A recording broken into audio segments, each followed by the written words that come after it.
스티브 피체닛. 이번에 투표지에 숨겨진 워터마크는 진짜 가짜를 구별하기 위한 단순한 기술이 아닙니다. 디흐즈에서 우주 초정밀 항공과 지상을 연결하는 미래의 핵심 기술인데 트럼프의 요청으로 특별히 첫 적용한 겁니다. 어떤 게 숨겨져 있는지 다 밝히진 않겠습니다. 국토안보부가 투표용지를 관할하지는 않는다. 주별로 주정부가 개인업자와 계약을 통해 투표용지를 인쇄한다. 따라서 현재 물방울 문양 투표용지 관련 루머는 확인된 사실이 아니고 단지 루머이다는 것. 이상은 강미은의 방구석 외신에서 인용함. 여기에 이렇게 나옵니다. 국토안보부, 디흐즈와 사이버보안 및 인프라보안국, 시자는 투표용지를 설계하거나 감사하지 않는다는 것이죠. Reality, the Department of Homeland Security DHS and the Cybersecurity and Infrastructure Security Agency CISA do not design or audit ballots, which are process managed by state and local election officials. Rumor, DHS or CISA printed paper ballots with security measures and is auditing results as a countermeasure against ballot counterfeiting. 트럼프는 이런 일이 벌어질 것에 대해 이미 알고 있었고 이것은 진짜 스팅 전략입니다. 그것은 QFS 블록체인, 암호코드라고 부릅니다. QFS 및 블록체인. QFS는 퀀텀 컴퓨팅을 기반으로 위성 기반 서버에 저장 및 운영됩니다. 그 이유는 양자 컴퓨터 때문에 처리의 패턴이 보다 안전한 미리이다. 양자 자동 생산 보내고 용도가 다른 상태를 생성하기 위해 2개 이상의 양자 상태를 함께 속도의 빠른 상태 결과 빛의 구성 펄스를 이용하여 반도체를 통해 전자를 소성.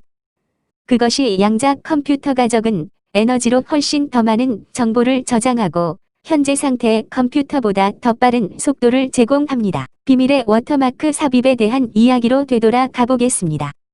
만약 미국의 대선에 외세 즉 중국 공산당의 개입이 없었다면 민주당 바이든 진영의 선거 부정 행위는 미국 내부의 정치적 문제이고 범죄의 영역에 불과할 것입니다. 하지만 미국의 선거에 중국 공산당이 개입했다면 이것은 누가 대처해야 하는 영역일까요? 네, 맞습니다. 바로 미국의 안보를 책임지고 있는 대통령의 책임이자 권한의 영역이고 미 연방군이 개입해야 하는 영역이 되는 것입니다. 조금만 생각해 보시면 중국의 안보 위협에 대해 했던 발언과 그로 인해 펼쳐진 대중정책들, 특히 화웨이와 반도체 산업, 첨단 산업에 대한 제재의 칼끝이 어떠한 미국의 안보 위협을 막기 위해 진행된 것인지를 지금 2020년 미 대선에 대한 중국의 개입 가능성과 함께 트럼프 대통령은 지금 선거 시스템을 언급하고 있습니다. 미국 주류 언론들은 미 전역의 투표를 위한 인쇄소가 정말 카운티별로 여기저기 인쇄소에 맡겨서 수천 개의 인쇄소에서 투표용지를 인쇄했을까요? 주에서 지정한 몇 군데의 인쇄소 정도만 운영이 됐을 것입니다. 충분히 미 행정부가 관여할 수 있었을 것이란 의미입니다.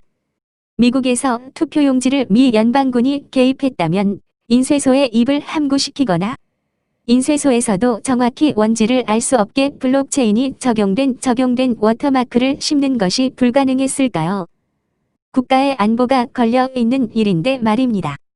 저의 이 추론의 사실 여부는 미국 연방대법원의 판결이 나와봐야 수 있을 것입니다. 과연 진실과 선이 승리할 것인지 아니면 악과 거짓의 승리로 끝이 날지.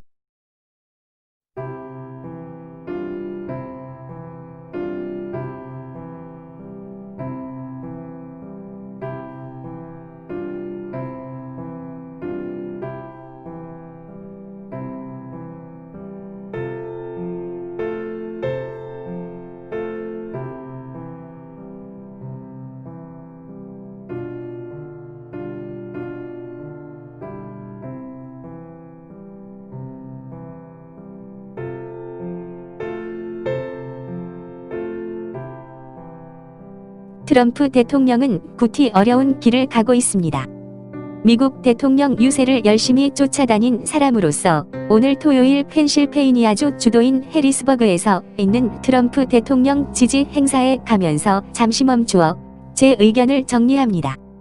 지금의 바이든 일당과 중국 공산당이 함께 저지른 이번 사태를 저는 오히려 긍정적으로 보고 있습니다. 이제 시작되었지만 더욱 본격적으로 시끄러울 동안 다음 내용이 만천하에 드러납니다. 1.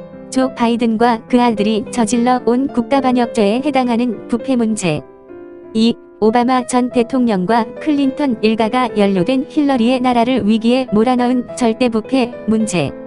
3. 민주당 부통령 후보 카멜라 해리스뿐만 아니라 대부분 민주당 인사들의 중공 관련 최악의 부패 문제.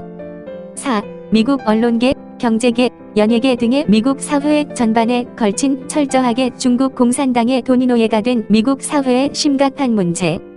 이제 이러한 모든 부패 문제가 부각되어 민주당이 아예 붕괴될 것입니다.